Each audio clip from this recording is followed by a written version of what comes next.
and welcome to session 2 of second day of our BioFarc India digital edition, the conference part.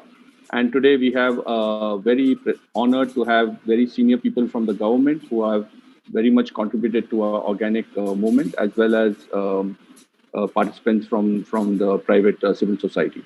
So today our first speaker would be, it's really my honor and very grateful to have such a forward-thinking officer in the department. I've interacted with her a few times in the past, and she always has a ear for us and making policy which are really farmer-friendly. And as part of the international organic movement, I can say that we are one of the few countries to have such favorable government officials.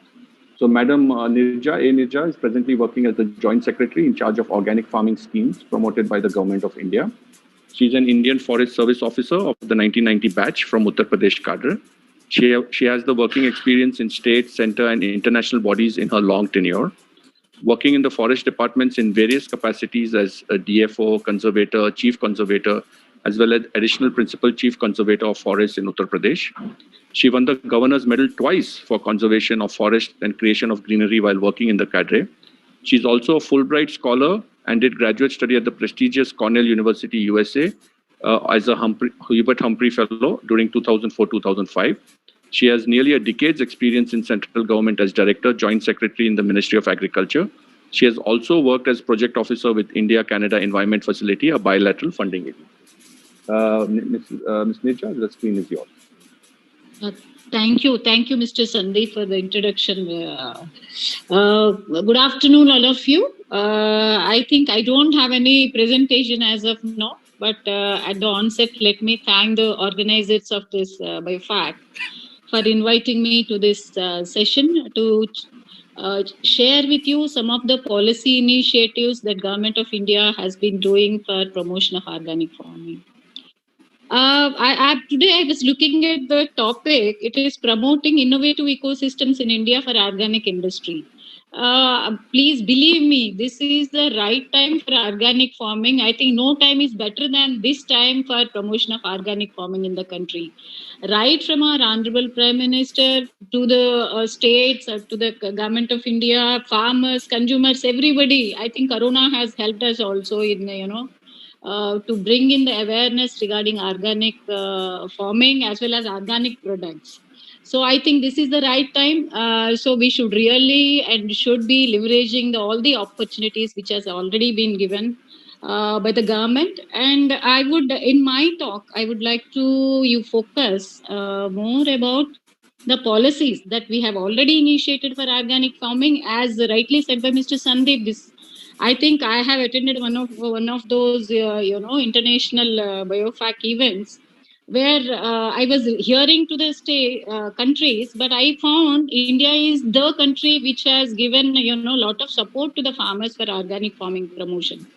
In the gallery of Government of India, I keep hearing from Dr. Ashok Yadavji also that there was a time I also worked as a director where we were more focusing on the production aspect. There was less emphasis on post-harvest and marketing. That was the time when we required more production. Way back in, it's not so far, but in 2000 up to 2012. Gradually, the scene has changed. Now there is a lot of focus on post-harvest as well as organic farming also. And that time, organic farming, I believe it was treated as a elitist sector. Like, people who have more money can only go for that kind of, fancy ideas. But now it has come down up to even a common man. Now the awareness has generated. We should be thankful to all the circumstance and the environment that has created this. As you know, then I come to the recent things like, do we have a policy about organic farming? Yes, we do have a policy 2005. You must all be knowing about it. India has got this policy which says 10% of our land should be under organic farming. That as of now, we have 2%, a long way to go, but there is a policy which also emphasizes on post-harvest management as well as value addition, as well as marketing and increased income to the farmers. That now you can see the convergence of our policy of organic to the doubling of farmers' income. So these two go. Based on that, in 2015, there was an announcement by Honorable PM that organic farming should be given more emphasis in northeastern region as well as in the states. Based on that, you all know we have come up with two schemes: Paramparagat Krishi Vikas Yojana and Mission Organic Value Chain Development. Both have different aspects. So it has given as an administrator and policy makers for us to understand the two different systems of certifications and domestic markets, export markets. So that way it is a good learning for us. Yes, PKVY is a PGS based one. It cater to the needs of the domestic ones, and it's a loose clusters. Farmers, they are not associated into legally bound FPOs. We traveled a lot in the sense in the last 4 years there were a lot of changes based on our experiences. We have been changing the policy of this scheme, and we traveled a lot, and we'll be doing much more for this in PKVY also, and a lot of brands have been developed in that PGS, and people like Visala and others, they have been working very greatly in our system under PGS. And coming to the value addition, yes, we have a part of it, support to the farmers of 50,000 rupees, out of which 31 for inputs. That I think Dr. Yadav would be taking up. I would not be dwell on that. I would not be doing much, insight into it. But MOVCD is a scheme which is really looking to this value addition portion, because we realized even when we undertake field visits, farmers say, "Madam, आप कुछ भी उगाने के लिए कह दो, give me some water, we will do it. But what we require is water, फिर market दिखाइएगा, हम लोग कुछ भी उगाएंगे आपको." So that requires that where the condition of value addition comes, and it was very beautifully built in this MOVCD scheme, where we give support to the farmers for inputs, that's okay, and then post harvest collection, aggregation centers, and then transportation, reefer van, and processing units, and all are embedded in the MOVCD scheme. And for the industry people who are sitting here, I would like to say, and most of you must be knowing also, we give 50% subsidy to the entrepreneurs if they want to put up any of these things. So we have started exporting these FPOs which are formed under MOVCD, nearly 170. They started exporting to different countries, dry ginger, turmeric, chilies, pineapple, sliced pineapple, and all. So it was a very encouraging thing. And then, contract farming. I'll come to these policies afterwards. We even started contract farming in terms of, growing certain flowers, certain, black Thai ginger, as well as some medicinal plants. So that way, we, after our experience of 4 years, we can say first year is a very, initiative stage. It says if you correctly incorporate the post-harvest management factor into a scheme or a program, it would definitely yield results with right kind of monitoring. So I feel the scheme of MOVCD is a big success as far as our policies at Government of India are concerned. And then recently, now I come to the portion where we have got the new recent initiatives.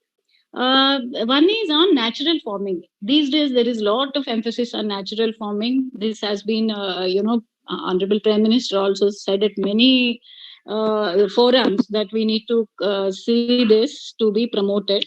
So we have come up with it's a part of PKVY. Like PKVY promotes all kinds of organic farming systems, but natural farming is one of it. But we said, to have a focused approach for that, we have come up with this Bharati Prakritik Krishi Paddhati. Many of you know that Andhra Pradesh is leading in this, and now I'm very happy to inform you, nearly 2 lakh hectares we are covering in 5 states have come up with this: AP, Kerala, Chhattisgarh, Jharkhand, and Odisha. So this is one of the areas where we would be basing ourselves on, cow-based inputs, and more emphasis on capacity building. This is one of the new initiatives we have brought in. And we are not stopping here. Here we are emphasizing and, pushing the states to go for post-harvest management and marketing also, so that that will bring to a logical conclusion. So that is one of our initiatives. And the second one, large area certification. Like, in organic farming, you take 3 years to get certified. But there are certain areas where there is no fertilizer use for the long, so many years, like Lakshadweep. in 2000, I think 10ish, they have abolished the fertilizer use in the Thailand. So those areas can be certified directly into, the third year certification. So we have come up with those guidelines, and I'm very happy to inform this, inform you that Lakshadweep has already is leading it, and after Sikkim, this will be the I think fertilizer free organic UT, and then Ladakh and some district of Northeast and maybe Karwar Islands are following. Maybe this within this month, by end of this month, we'll do that. And then individual certification in many of our standing committees, and we have, and many this parliament committees. This suggestion has been coming up time and again, that why don't you support individual farmers? Because most of our schemes, they are both the schemes, they look at farmers as a group, because you need to have a kind of quantity to market it. So individual farmer support was not there earlier, but now we have come up with that also. The guidelines have been formed. I request you, if any farmer is interested, they can come and farmers in this group, कोई भी हो, आप लोग हमसे संपर्क करिएगा. And Dr. Ashok Yadav is with us. He is our consultant. He can guide you through it, and you can get the certification support that the scheme envisages. And then, most importantly, in the recent Corona, I think people, yes, Corona has brought in so much of, discomfort to us. But on the other hand, I feel it has really sharpened and, helped us to stand up to the occasion.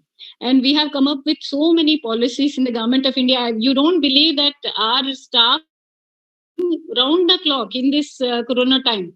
Many of the private sector people were not attending, but we have been attending the offices, and so many policies, ordinances, acts have come up in it.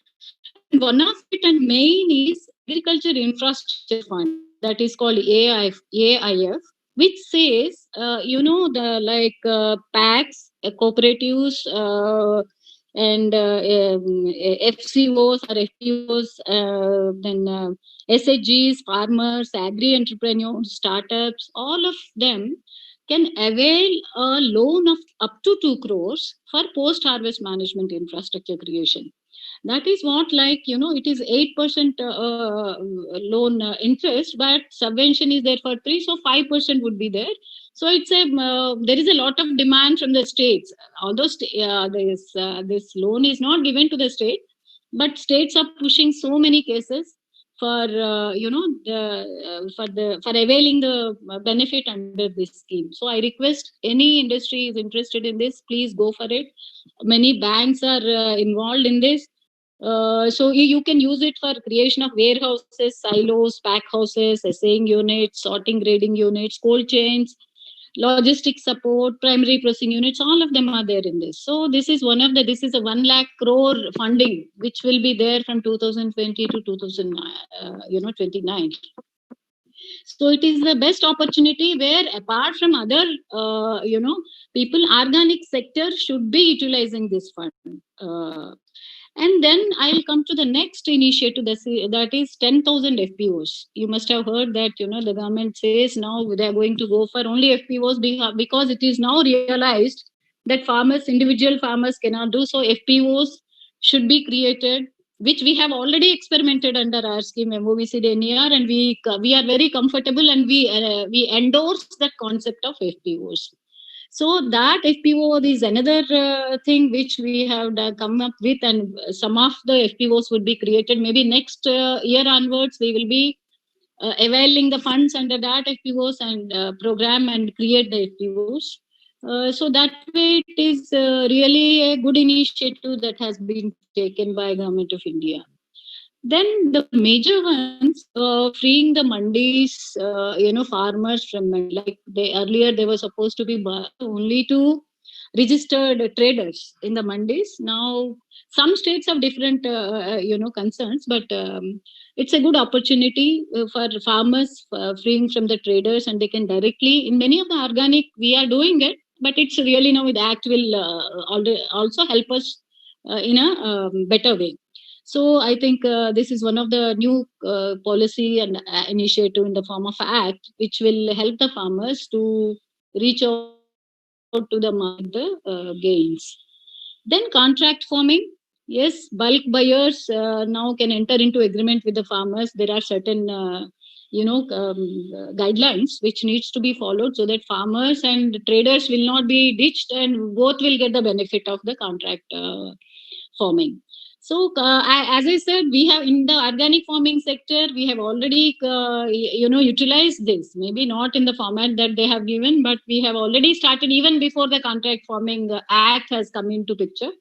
Like I said, Thai ginger and some medicinal plants we have done. And we recently, it's not contract farming per se, but we have entered into a contract with one of the agri entrepreneur, processing entrepreneurs, that is Parvata Foods. I keep saying it because I'm so impressed with it. And in two states of Arunachal Pradesh and Nagaland, we have gone for this, MOU, wherein they will be providing the post-harvest implements or equipments to the FPOs, and at the same time, they will be buying back the products from the farmers. So that is one of the, the best initiatives. As a policymaker and administrator, you feel happy when some of your initiatives and ideas and policies when they get implemented in the field and you see the results with your eyes. So I think that is one area we are really happy. And then we have already done some simplification of PGS guidelines, and we have included the processing also now part of it, and animal husbandry will also be included in the coming years. And Dr. Yadav will explain in detail in the next presentation. So with these initiatives, recent initiatives, what would be our future strategy at Government of India? See, our maybe as I said, now outside PGS, are the schemes also will be supporting farmers and maybe the RCs, and then a policy of 10% covering area over a period of a year, maybe 10 years or 5 years, that we will take care of. Next 5 years, we'll be taking 25 lakh hectares. That's a very small target, I feel, but I think for a beginning, we'll have some additional 25 lakh hectares. And seed production and market intelligence, these are some of the areas. There are many areas like awareness generation and all. They are not given much importance, so maybe we would be concentrating more on this. And commodity based cluster, one district, one commodity kind of thing. Value chain, as usual, will be under PKVY also we'll be bringing in this value chain development, because we have seen such a encouraging results under MOBCD. And then biofortified varieties. We would like to see, there is a lot of emphasis by FAO also and other international bodies also on healthy foods. So biofortified varieties and millets would be part of our organic farming schemes in the next year. Now also they're part of it, not biofortified but millets. But I think we will be concentrating more on biofortified varieties also. And village ecotourism. Village agro ecotourism was the earlier one. Now I say village organic based ecotourism would be given more thrust in our next policies when we go for our CFC for the government for funding next year onwards. We'll be focusing on that also. Village level organic farming clusters, people can come and see, they can buy in there, they can learn about organic, they can put their hand and see how the organic farming can be done. I think this is one idea we are time and again thinking, and we would certainly bring in this. We'll be more focusing on organic, decentralized certification for organic inputs, and branding of natural. And if God permits, we can have one option for all the organic farming activities. Maybe let's see how whether it can happen or not, but that would be our future plan. So by saying this, I request all the industry representatives and farmers present here to avail the policies which are coming up in this at Government of India, because this is very, very conducive for every stakeholder in the organic farming sector. Where, say, as a farmer, or you are an exporter, you are a maybe you are having a kind of silos, or maybe you are storage, you have some storage capacity and you want to create some as an entrepreneur. So please avail all these things. If anything is required, we are very, very willing to accommodate you and to answer you. If you have any questions, any queries, you can reach out to us, maybe to me directly, or I sit in 299C in Krishi Bhavan, or maybe to Dr. Yadav, or NCOF director, or we have, a battery of people you can talk to us. And at the end, I thank the organizers for giving me these opportunities. I think I feel these VCs are very, very comfortable and very happy to participate. There is no exchequer burden on you or anyone, and then we can talk to each other, and n number of times we can interact. So all the best. I think this I I hope there is whatever we are discussing here will bear fruits and result in some kind of directives, and whatever suggestions will come and in this, we will definitely like to take it forward. Thank you.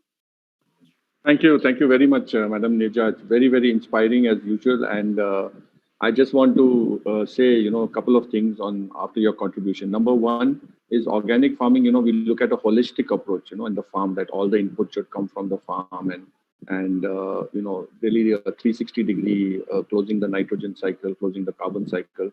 And I'm so happy to observe that, the policy what you're making is also such a holistic policy, from the seed to the value addition to the processing to the market awareness. So with that, I'm very confident. Yesterday, one of our panelists was saying that we are now the number one in organic producers, number of farmers.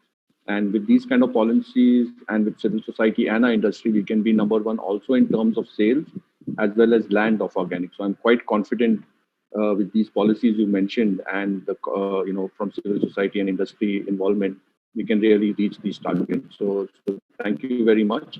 And Thank like you. you mentioned, we have the whole year. The digital edition now is still the next physical event. And Dr. Tarun Bajaj said the next one also may be hybrid.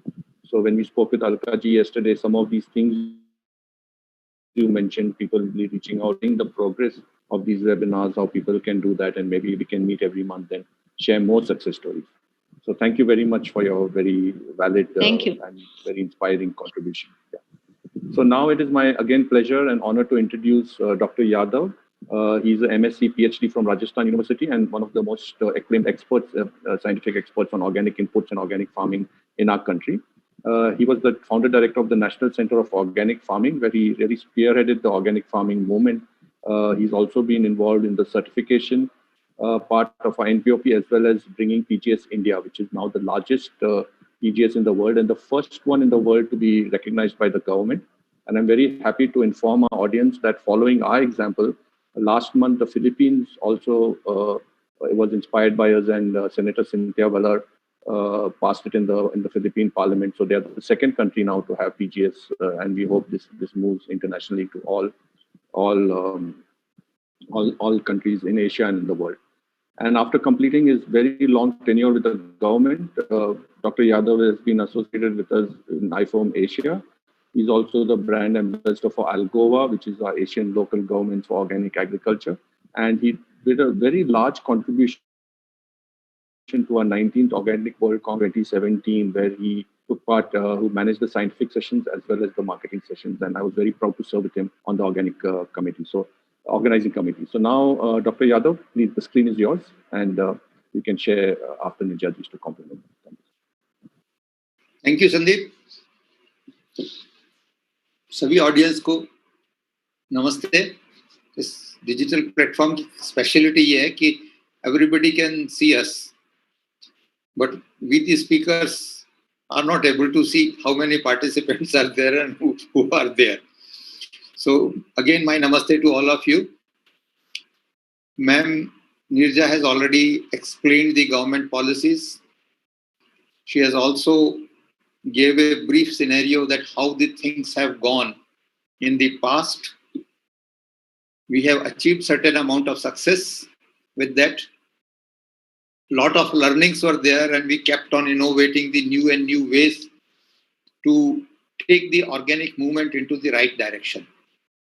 Initially, the government policies started with the support to the farmers and ensuring that we have the farmers, those who are coming up, can have better access to the inputs, can have support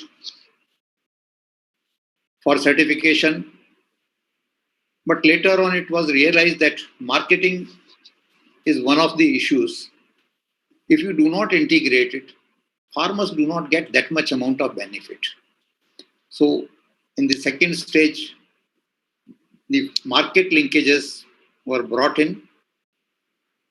And during when we were trying to facilitate the market linkages, it was also came to our notice that value chain, until the farmers are aggregated in a group or they have some legal structure, it's very difficult for them to control, to access to the market. So farmers institutions supported with the value chain, or you can say post-harvest infrastructure, was also brought in and put together. Ministry of Agriculture around 6 years ago, with the Prime Minister's initiative, launched a end-to-end value chain scheme under the Mission Organic Value Chain. Although that was more or less a pilot scheme to a limited area with the export focus, but it has given a lot of learnings, it has given a lot of experiences, and also given a lot of successes. I think some have already been indicated by our Joint Secretary. I'll give you some more details about those successes. As already said, we have a lot of support from the government, and ma'am has already said, I think probably India is the one country who is having the largest public sector investment in organic sector. And ma'am has also emphasized present scenario, the government, the states, and the overall environment is extremely favorable to the organic. And this is the time when we have to capture the opportunity, join hands together, and take the things forward in a very, very fast forward manner. We have almost about 20 lakh hectare area and 20 lakh farmers which have been converted from conventional to organic through our government schemes. Beside that also there are large number of farmers, those who have come by their own, keeping the figure, I think previous session we have already said, we have almost about 30 lakh hectare roughly area under organic certification process, and about 28 lakh farmers are there. And you can see from that majority of the area and majority of the farmers have been transformed through government schemes which actually led the movement and brought this sector to the level where we see today as a number one in terms of the number of producers. In terms of the sale, okay, we have lot of sales.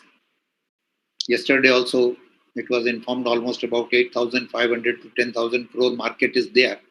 But that is what is documented. We also have big market, which is not yet documented. And if we do it, I think our market share is much more than that. Now, after doing with all these learnings, the thing was really understood that unless we have an end-to-end approach in management of the programs, the real benefit to the farmer does not accrue.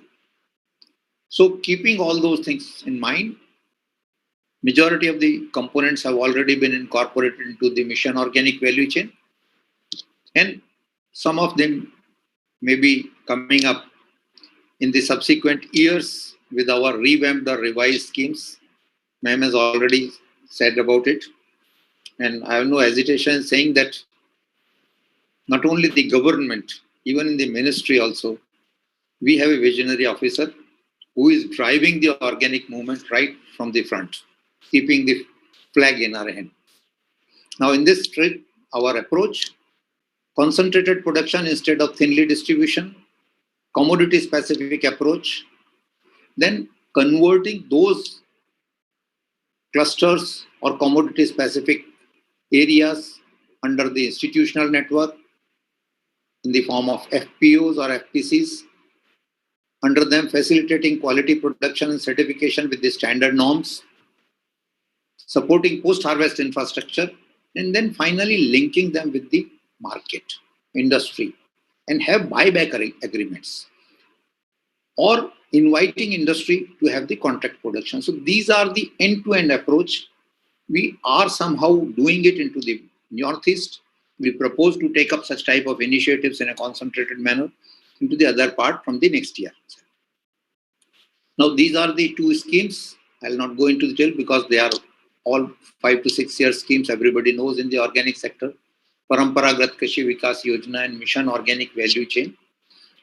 If you see how much they have contributed, these two schemes, in the last 5.5 years.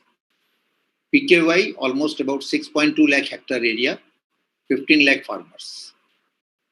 Because this scheme is mainly driven from the PGS certification, so crops are also general crops, which are normally demanded to the local market: cereals, millets, pulses, vegetables, fruits. And states have done really very good work in this, that they have developed their own brands. And now those brands are being promoted into the domestic market. On the contrary, Mission Organic Value Chain, which was in the Northeast, it is covering almost about 71,000 hectare area. 139 FPOs are already there till March. Now this number has gone up to almost about 170. 89,000 farmers are there. And here, because it's an export focus, so all turmeric, ginger, pineapple, means commercial commodities are there. Sikkim has already achieved the status of organic farming. And all these 8 states have their own brands which they are marketing. These, you can see some of the examples of the brands developed under PKVY. These are some of the brands developed under the Mission Organic Value Chain. You can see top one MOECDNER logo. Then every state has Sikkim Organic, Arunachal Organic, Mizoram Organic, Naga Organic, Tripura Organic, Megha Organic, and Manipur Organic. Now I'll give you a brief account of few selected success stories, that how this end-to-end approach have been able to bring those farmers into the remotest corners of the country to a certain level where they are able to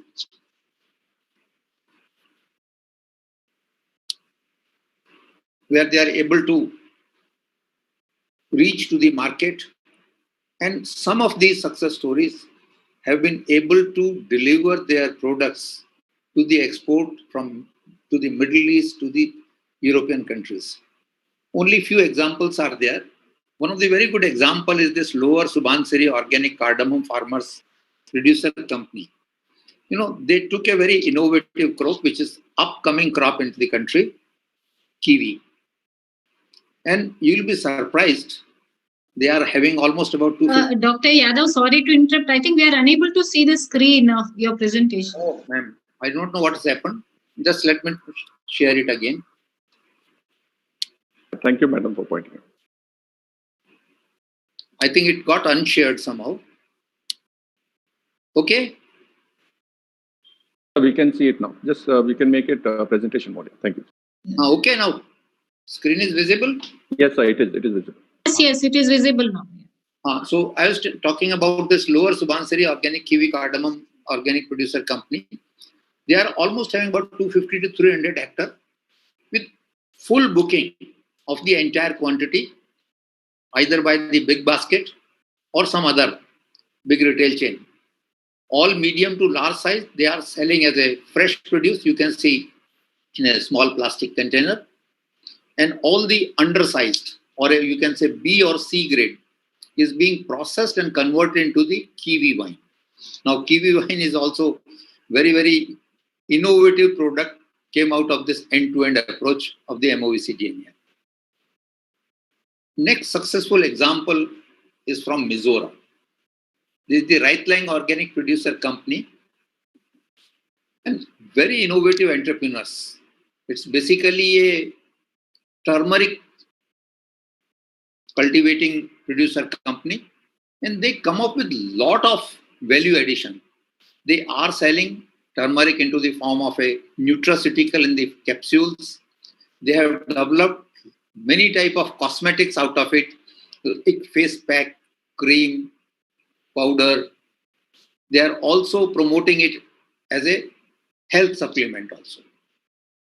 And very good market they have captured, although still they have just started, but their products have started to go beyond the boundaries of their state. One very peculiar example of the MOVCD is it has done a wonderful work for women empowerment, especially in the Manipur. Large number of women's organizations, mainly the Mera Foods, Rima Foods, and the Naga Spices. These are the three organizations driven by the women entrepreneurs. And they are having the processing and marketing tie-ups with our MOVC GNR schemes. They are also the beneficiary under our schemes. And the entire quantity which these, some of the farmer producer companies are producing, they are processing them. And they have also been able to export these products to the Middle East and to the European countries. One of the wonderful example of women empowerment, organically, and bringing the organic farmers directly to the export markets. I think this is the success story which ma'am has already mentioned about it. One of our major breakthroughs in end-to-end approach. Northeast based, there is one company known as Parvata Foods. It is founded by IIM Ahmedabad alumnus. I think in organic sector, many of the people will know. This is Siddhi Karnani and Anurag. They have been on many occasions, they have been also quoted by our Honorable Prime Minister. They have their processing unit and now they have the agreements with 6, 7 of our FPOs, 4 in Arunachal Pradesh, 3 in Nagaland, providing market access to all the farmers, providing the training, how to process it, how to pack it, how to grow it. And one very peculiar thing, what this company has done, normally what happens, companies, the processing companies, they buy the raw produce from the farmers and process at their end. But what they did, they supported these FPOs to create the value addition infrastructure also at their end, and they are buying the processed product from them, supervising their processing, supervising, ensuring that they produce the good quality, process the good quality, and they are buying.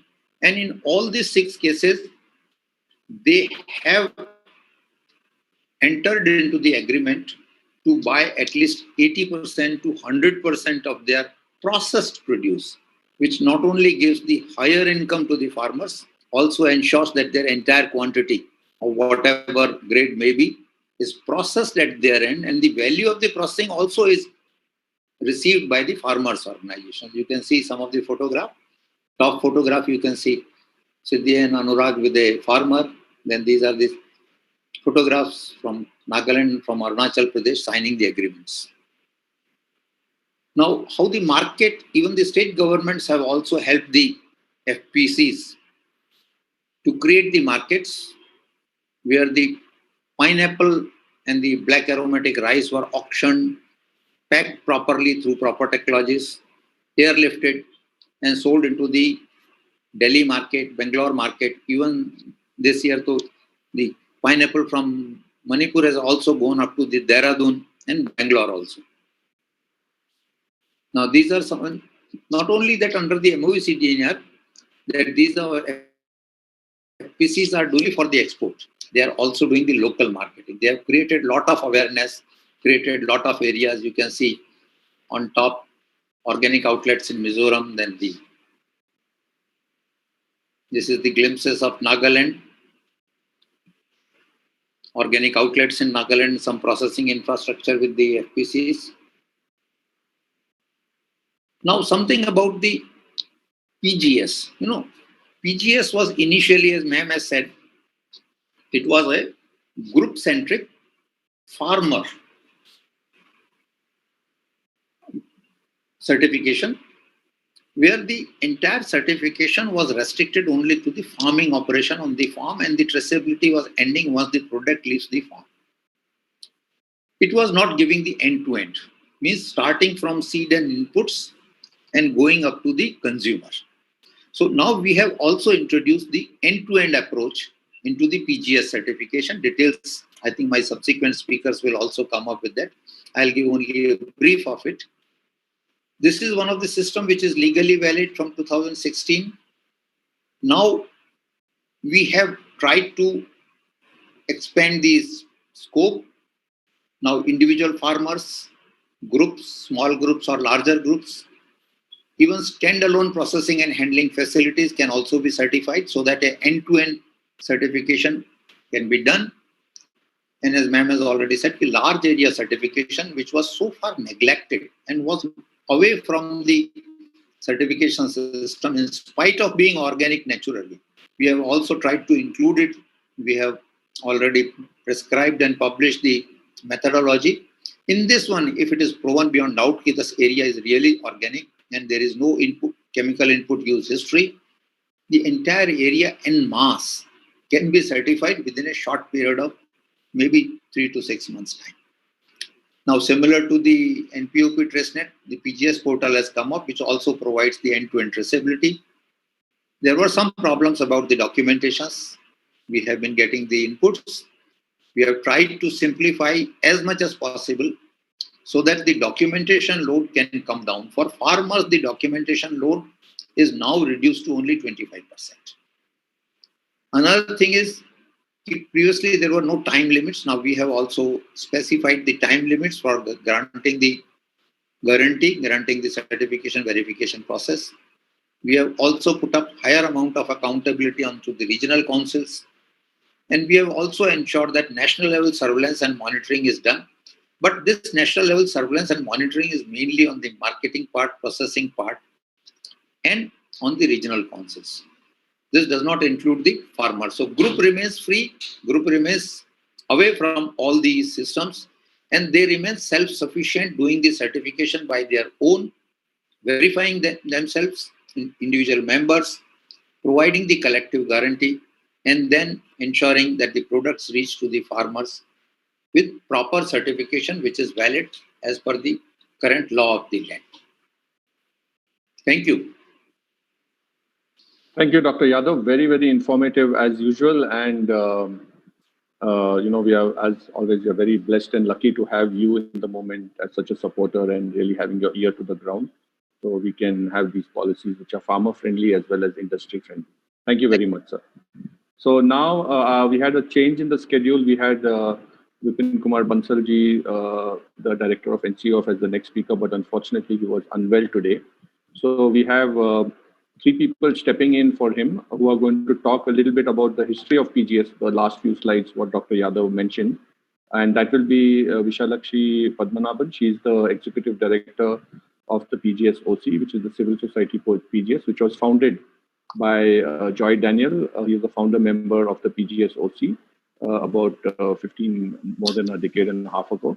And as well as the manager, the operation manager who's running this PGS OC, that is Karthik Gunasekaran from Chennai. So 3 of them, may I request you please to share your presentation on how PGS is innovative and a little bit of brief history of the PGS in India. Thank you, Sandeep, for having us here, and thanks to BioFact for creating this platform where I think the entire diversity of what the possibilities of the whole organic sector is being showcased right through, and it's also nice that the information is getting shared on digital platforms now.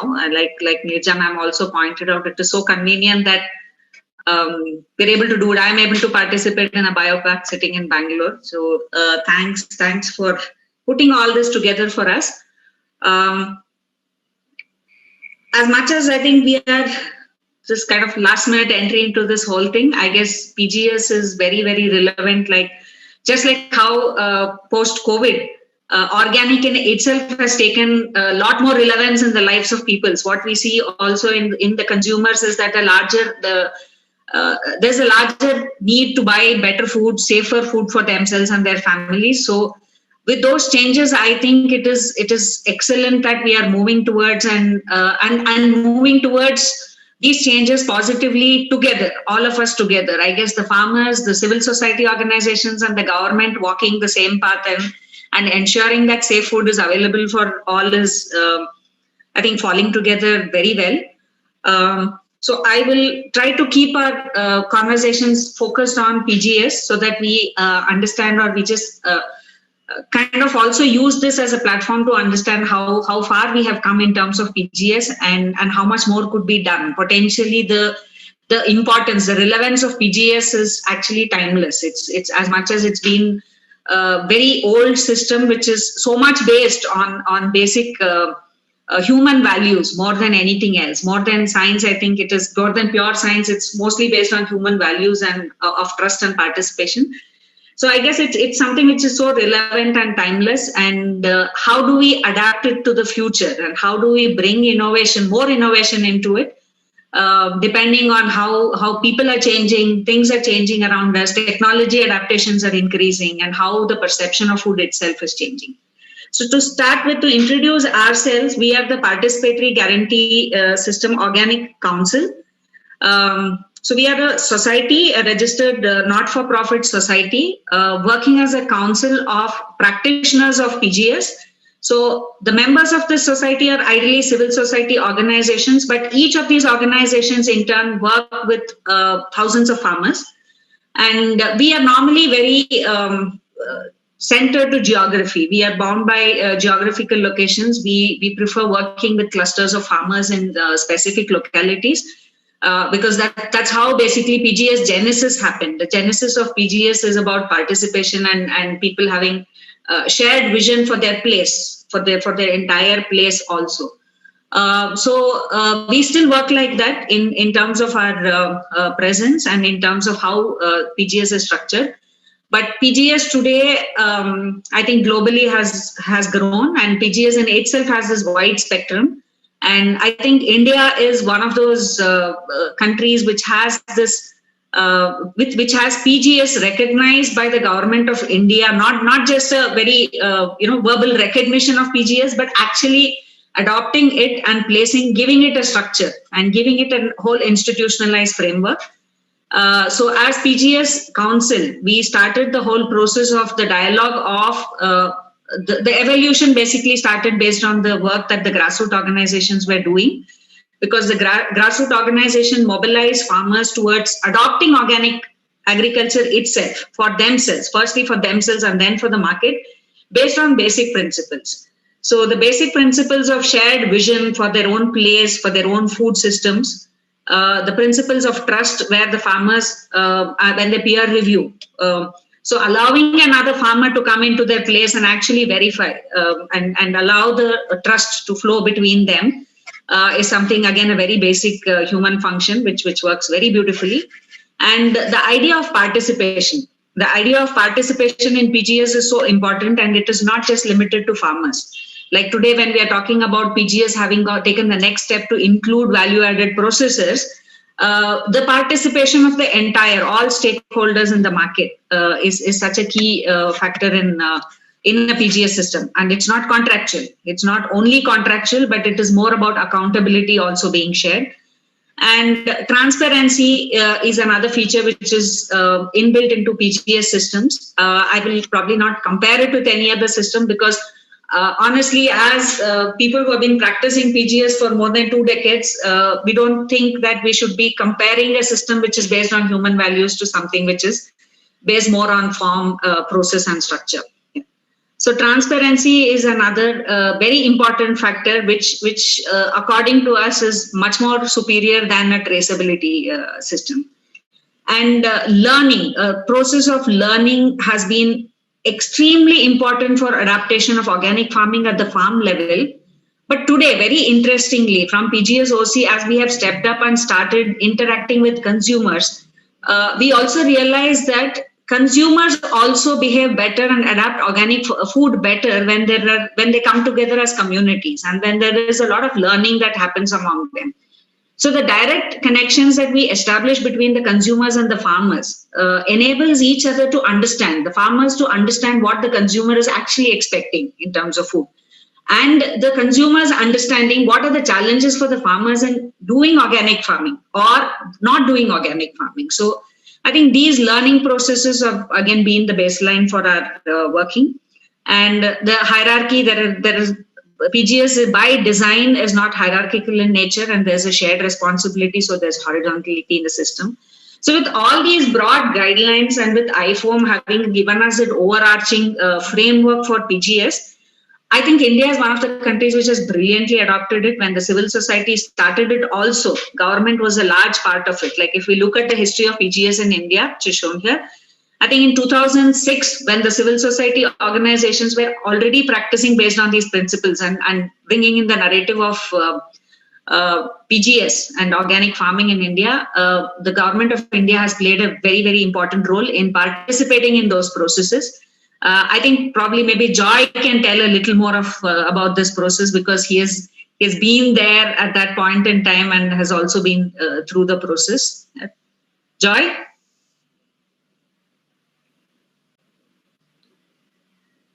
Joy, you're on mute. Okay. Good afternoon.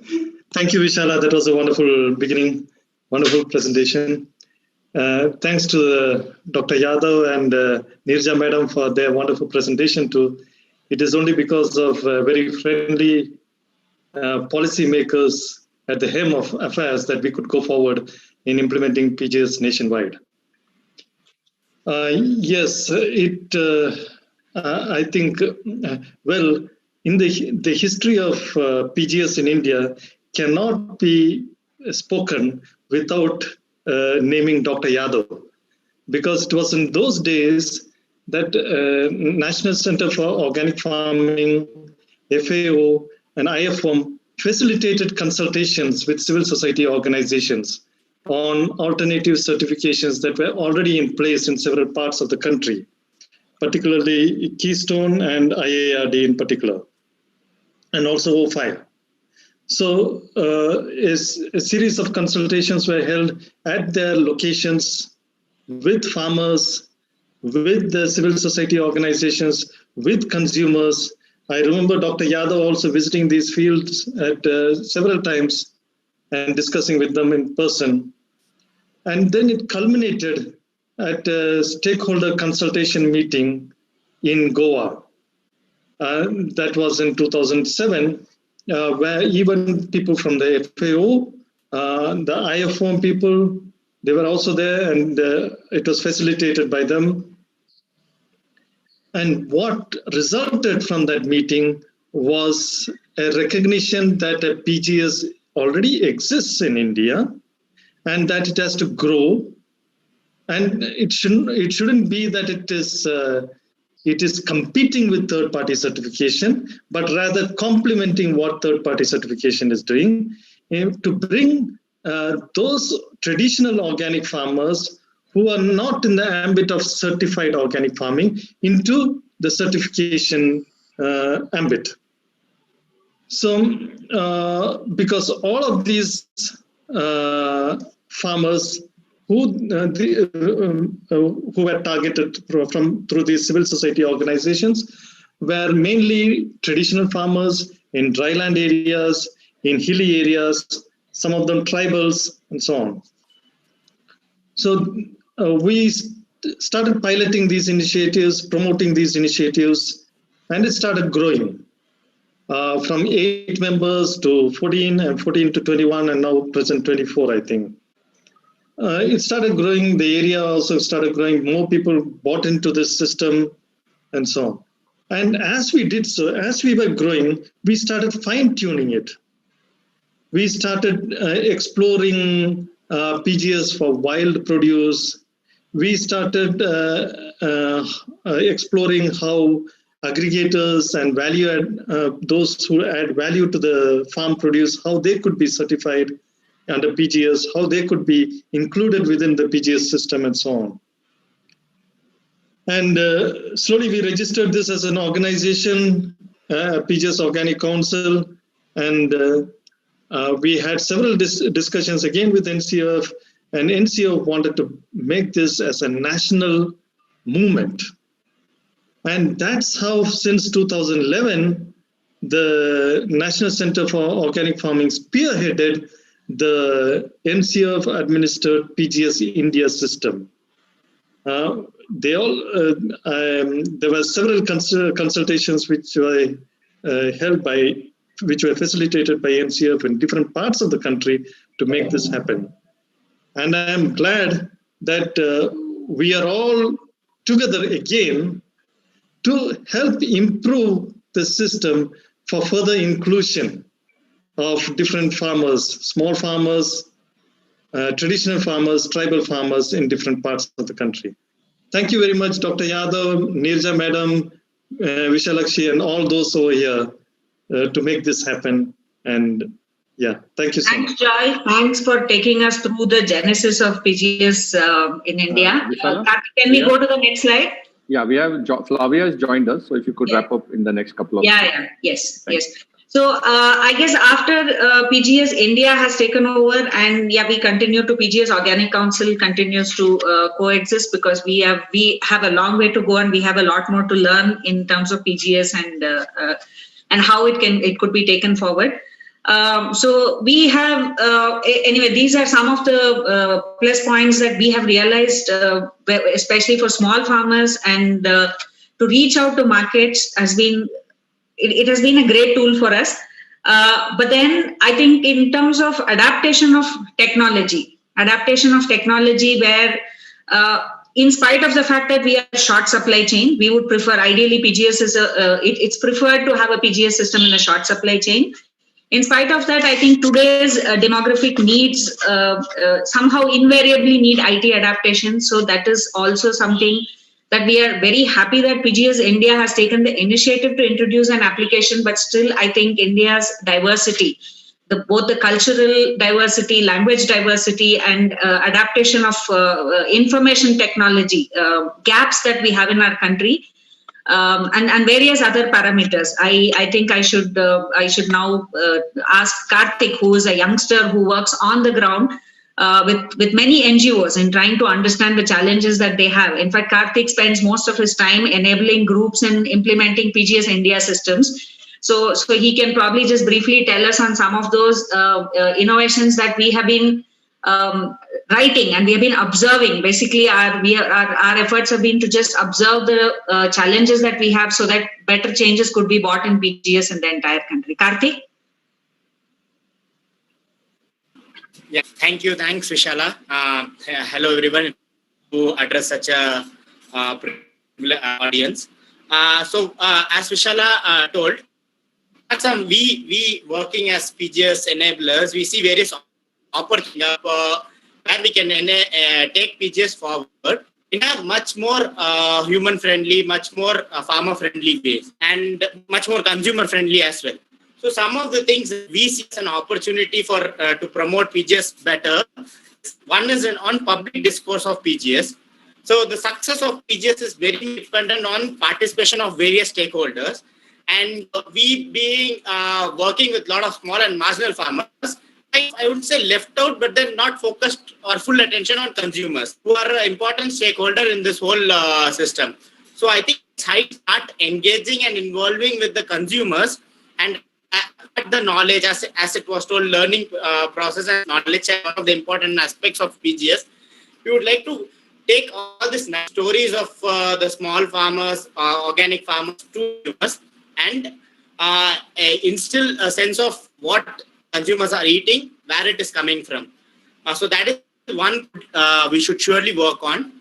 Next is in terms of, as Chala rightly pointed out, technological adaptation is inevitable at a particular time, and we are very thankful that PGS India brought a tech tool for data management and recording.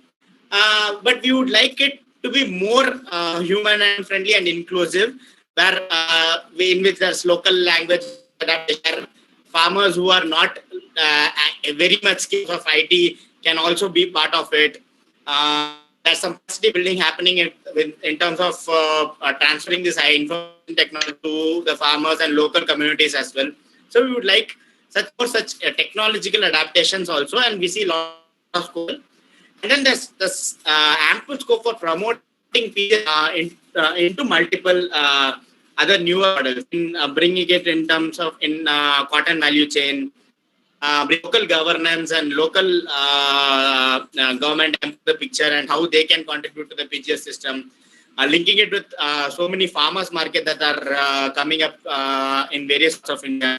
So I think the opportunities are endless, and then I think both government and civil society is in the right direction to take it forward. Thank you. And the PGS kind of gives hope to me, who's just coming into the development sector and want something. Thank you so much, Karthi. I'm sure we all are happy to see youngsters adopting to PGS and willing to take it forward. Yes. Thank you, Sandeep. Thanks to BioFact for giving us this opportunity. Thanks. Thank you also for filling in the last minute notice. So it's much appreciated. So now, dear viewers, from seeing the PGS India very deeper view from the start until where it is today, and with the involvement of the government, let's zoom out a bit and let's take a global view. So I'm very honored, and it's a pleasure, with deep pleasure, I invite Flavia Castro. She's with the IFOM Participatory Guarantee Scheme. She's leading the focus on that. She is specialized in policy research, development, and advocacy for participatory approaches in sustainable development, in organic agriculture, rural development, and food security. She also works a lot in international cooperation, development programs, concept development, management, implementation, as well as monitoring and evaluation. So Flavia, welcome to India for a BioFact India digital edition. I heard also in Germany, we'll have a digital edition in February. So here we have a practice session for you here in India. Thank you very much. It's a pleasure to be here. Thanks again for the invitation. Yes, we have just recently heard that BioFact in February, Nuremberg will actually be digital too. So we are indeed practicing for that. I have prepared a few slides to share with you today. So I would just start sharing my screen.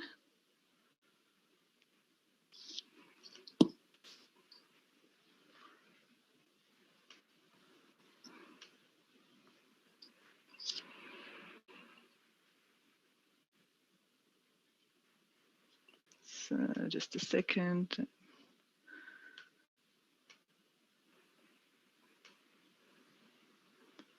Share.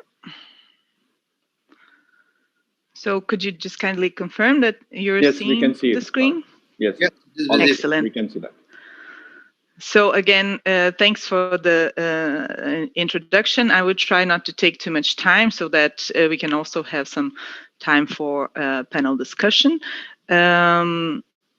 I'm sure that there's not much need to introduce the concept now after seeing that you have had a presentation organized by PGS Organic Council. But one thing that I really wanted to emphasize, whenever we talk about PGS and the definition that we came up with, I need to remind people that this definition didn't come from IFOM simply. It was a collective effort that emerged from initiatives that were already practicing alternative certification all over the world. And in fact, India had a very important role to play already there. So it was not until 2008 that the IFOM definition, which you see there, was adopted by IFOM officially, and it was after the 2004 meeting that happened in Latin America, where the various initiatives came together to identify what were the common aspects that they had and their approach to certification, actually, alternative certification. That was the term that was used back then. And especially this aspect of participation was the main one that emerged, which then led to it being an important concept included in the definition too. So what I, in fact, wanted to go back to is that PGS was developed and introduced by all these various organizations already, even before the concept of third-party certification became so mainstream. But in countries, for example, such in India, they were primarily introduced because third-party certification were not really fulfilling the needs of mostly small marginal farmers in terms of certification and market access. So our efforts to support the development of the organic sector, we especially in terms of supporting the domestic market, because the export market has been receiving various incentives from various investors, and also some with the involvement of governments at different levels. But domestic markets still remain not so much tapped. So we realize it's important that we support alternatives to third-party certification, and if so, then participatory guarantee systems also need to be recognized as a verification of conformity, a system of verification that is equally trustworthy as third-party certification.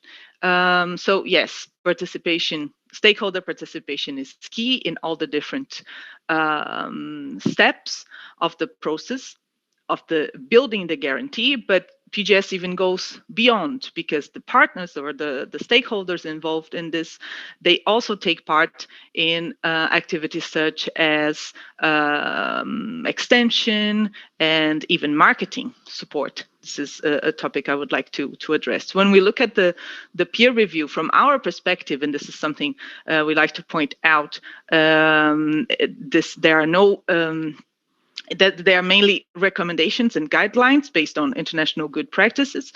We believe that each producer involved in a PGS should be visited at least once a year for the verification of compliance with organic standards. And in PGS, this happening through a peer review. Normally, we are organizing this in a way that there's no cross reviews taking place. And that the final report from a peer review is actually already including a certification decision. Because when we talk about stakeholder participation at all different levels, what we mean is that the farmers involved in the process, they also have a chance to take part in the decision-making process. So the peer review then becomes, of course, more than just a moment to control the compliance with the standards, but also to build capacity and to empower the smallholders in the process of joining the decision making as well. So, as I said, decision making. Participation at that level, with the farm review already producing, even if it's just an initial decision, which then will depend on the assessment of further documents or maybe consultations among the people involved in the farm review and the PGS as a whole to assess maybe some questions that might emerge during the peer review that could not be sorted by the peer reviewing team. Then this will lead to a decision, final decision on the certification at a different step. So just coming back to the development of PGS, I mentioned briefly. Now they existed already before third-party certification. In many countries, India being an example, they really developed even before having experienced these exchanges with other organizations of PGS around the world. I think, sorry for coming in late, but I heard a bit in the previous presentation about how the assessment of the situation in India led to the understanding that a PGS was already existing at a relatively early stage. And from our point, IFOM Organics International, we entered this movement in a way to support those existing organizations, to promote the conceptualization in order to be able to replicate the good practices and to support the recognition, of course. So as you see there, we came up with this graph indicating the growth of the different initiatives, and there has been a major shift, especially around 2012 and 2013, and a lot of that is related to people being more aware about the concept becoming more interesting, also for a lot of development cooperation organizations and international donors, but also more governments becoming involved in the process. And I believe that it has a lot to do with the fact that IFOM became more and more interested and involved in, or engaged would be the word in promoting the concept as well. So much so that right now we are actually looking at building more quality support, so supporting PGS initiatives to become better, to develop, to fulfill the PGS key elements and features. And yeah, basically, when I talk about that, I just would like to point out a few of the aspects of the work that we do. And initially, as I said, a lot of our activities focus basically on the development of the conceptual framework, the definition, the key elements, the key features, the guidelines, a self-evaluation form, which serves as a didactic tool for initiatives to understand at which stage they are in terms of implementing the PGS key elements and features. They all work as a reference, as guidance documents for PGS initiatives around the world, because one important, very important element of PGS is its flexibility, its capacity to adapt to the specific systems, especially when we talk about India, countries with such cultural diversity, not only biodiversity, but also cultural diversity. It is very important that this flexibility can be maintained. So, and also, as I showed the graph with the growth, we have been collecting and publishing global data about PGS initiatives. We also provide support services, such as facilitation for training. Also for PGS implementation, we are involved in a few projects at the moment, mostly in Africa, to support PGS implementation there. And we also operate the official IFOM recognition program, which is linked to our to the self-evaluation form, to the guidelines. So this is interesting because I used this slide in the beginning of this year when we talk about PGS development. Those were the latest figures that we had in February 2020 when we launched the latest issue of the World of Organic Agriculture, our statistics book, which we published together with FIBO. And you can see there that we indicate about 500,000 producers certified in total. You see the two countries that are indicated in very dark red, Brazil and India. This is still the case. We have these two countries as an important reference in terms of numbers of producers certified. And in the next issue, we will include mostly updates from the countries where there is some level of data aggregation. Normally, we conduct every 2 years, we conduct surveys to collect this data directly from the PGS initiatives. But so for this year, we will only try to use the information that is there. For example, from India, we collected with the more official channels. We check the website, and also we contact the coordinators directly, for example, for PGS Organic Council as well. And it's also interesting that in order to get that kind of aggregated level, we are also looking at some of the countries where the PGS has been recognized and where competent authorities have a bit of oversight and produce this kind of data. Well, the most latest data, therefore, would definitely look very different. We expect to see a slight decrease in some countries due to COVID-19 pandemic. We have already heard from a few organizations that their farmers experience difficulties. So, but nevertheless, we have also seen that the growth, especially in India, has continued. So I believe we will see an overall increase in numbers of farmers certified. I had prepared a short table there with basically all the countries that have some kind of PGS recognition. There are right now 13 countries and 2 territories with special status, French territories, that have recognized PGS at some level. Then there are a few African countries where regional standards are being endorsed, but there's no official regulation.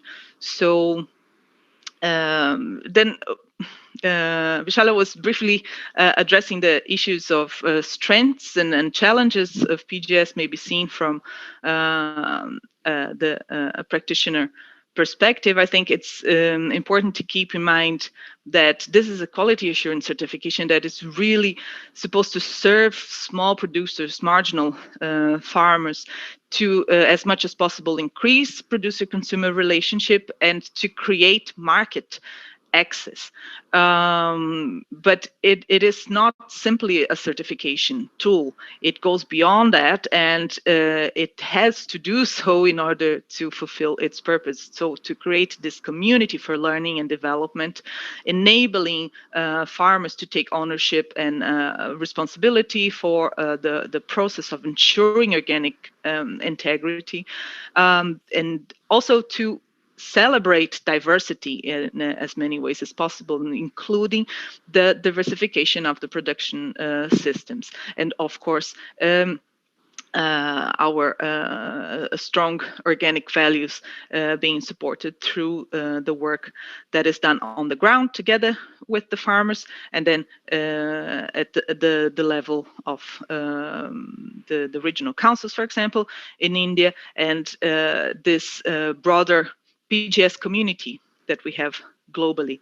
And of course, always keeping in mind that there are various challenges. And this is where, whenever government support is there, it is important that it serves the purpose of addressing these challenges and definitely not contributing to creating them. So first of all, this high degree of dedication is and voluntary engagement is something that is essential to PGS. And the long-term investment in capacity building, it's essentially a continuous process. We're talking about complex social organizations that see all these different stakeholders being involved and related and working together.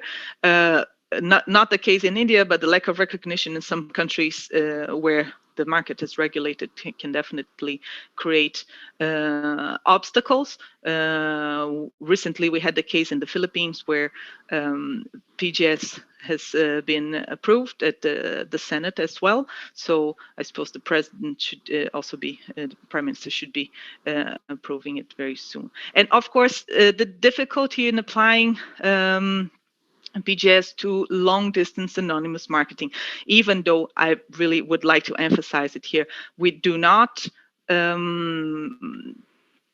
advocate for PGS for domestic market only. We believe that the guarantee that is generated through participatory guarantee systems is identical as that of the third-party certification systems.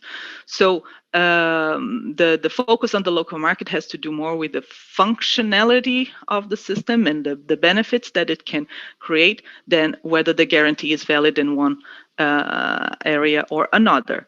So yeah, I would just put everything in the field in the slide. A few reminders about good practices in PGS development based on general recommendations on lessons learned from previous projects. And I would just emphasize a couple of them, that PGS-friendly policies and regulatory frameworks are built together with all the stakeholders in the organic sector.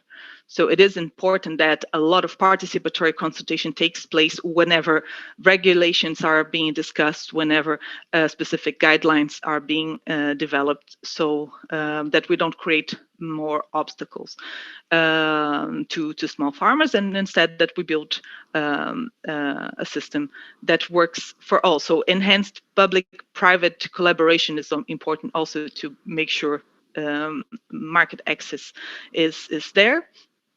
We also like to remind people that PGS is not they're not necessarily always cheaper than third-party certification. They might just be more adapted and make more sense, requiring all the involvement that I mentioned before. So one final remark, that agencies supporting PGS development, they should really have realistic expectations in terms of the impact that they would like to see. And this is important, especially now that PGS is being supported in most countries through cooperation, international cooperation development, so project-driven in many ways. I think that was it for the few points that I wanted to raise about PGS. I hope I didn't. Yeah, thank you, much Flavia. of the Thank time. you for the very comprehensive thing. So we have come to nearly the end of our session. So we have just a few minutes, 5 to 10 minutes we like to round up the session. So I would like to start with Nirja Madam. If you can, after the session, can you just share on a couple of minutes about the way forward, what you see for the organic movement, for the organic industry here in India? I think ma'am is there. I don't think, because although she is logged in, but she has been shifted to some other. Okay, so Dr. Yadav, could you please share, give us thank you, Sandeep. For the way forward and what you see for the future of. Thank you very much, all the participants here who have presented wonderful presentations, starting from overall policy ecosystem to the success stories, and then to the entire scenario of the PGS, starting from early days to the present day. And I really feel very happy to listen from Flavia that PGS is not only for domestic, it also has to grow cross-border trade, where everybody recognizes the credibility and the guarantee of the PGS systems into the world trade. That's a really good news to listen. It's really good. I think in BioFact 2020, when we are talking about the organic into this pandemic times, there is a lot of scope for the organic to grow. Ecosystems are also growing very well. And I tell you, in India, we have the most favorable time for organic, with a most favorable and a, what you can say, voracious leader who is leading the entire movement right from the front with flag in her hand. So that is the time where we can reach to the governments, when we can reach to the people, when we can reach to the industry, and ensure that this ecosystem benefit which we see today continues the momentum, goes beyond what we have today, and see that it grows as a mainstream agriculture for the years to come, with promise for safe and healthy food for everybody. Thank you. Thank you very much, Sandeep. Thank you, Dr. Yadav. Joy, can we have your takeaway from this session? Joy, and then after Joy, Vishalakshi and Karthik. Thank you. Thanks to everybody. Yes, thanks to everyone who has been a part of this movement, all of us here. And I'm glad to witness this growth from the very beginning, of how it has grown from a few pockets with few farmers and to a national movement. Thanks to everybody here. And in the future, yes, with all the interventions, with all the thoughts behind people, and with all of us coming together, yes, I can see that we will progress to also across borders. Also, we might go into post-harvest.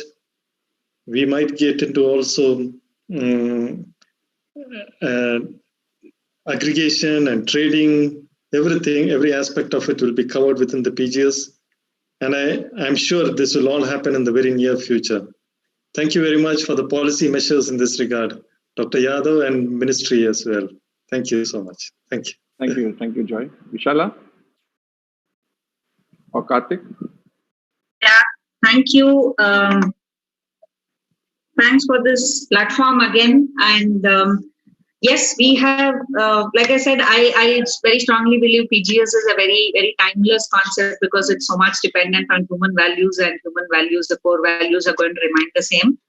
And I see a lot of interest at the national level and a lot of interest coming from the government, and we need more participation from the civil society, and we need more farmers to adopt PGS and look at PGS beyond certification and look at PGS beyond technology. And so there's so much more, and it's really nice to see youngsters also taking a lot of interest, showing a lot of interest in this. So I think I see a very bright future for PGS.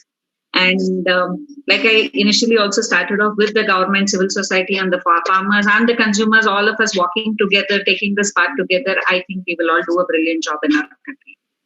Thank you so much. Thanks, Sandeep. Yeah, and so to one of the youngsters, Karthik. Thank you for inviting me to this event. It was a learning experience to me, and hope Vishala told PGS is timeless, and hope it continues its good. Yeah, thank you, Karthik. So over to you, Flavia, to round up this session. And there were some numbers which I saw in your presentation. I think you should get the numbers from PGS India.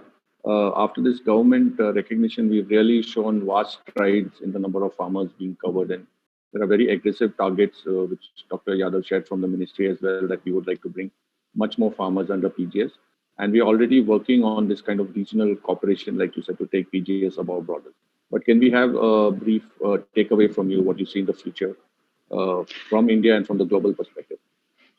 Thank you for the opportunity. Yeah, I think it is very inspiring what is happening in India, where you have this strong civil society movement towards making sure PGS exists and is accessible, and that has been already for many years getting together different organizations. So this is a strong network that is there, and then there is also this push from the government, the recognition of the value of PGS, how it can really represent an opportunity for development for the so many smallholders that make the bulk of Indian the agriculture in India, of the food system that sustains this huge and diverse nation. So I can only repeat the importance of making sure there's a bridge that allows the communication from all sides to circulate freely, and that the idea of PGS as being exactly more than just control, but an opportunity for growth is based, in fact, in this what we call the key elements and the fixtures. They are essentially human values that allow us to see a more balanced, a more fair society. So, yeah, we are happy to see the developments, the increase in the figures. That's definitely something that I will have to look into before we release the next issue of the World of Organic Agriculture. So we are just, keeping in touch. Thank you, Flavia. Thank you so much for your time, and it's nice to have that global perspective. And so, dear viewers, first panelists, thank you all for your valuable contributions. It was very inspiring. I hope the viewers found it as much as I did.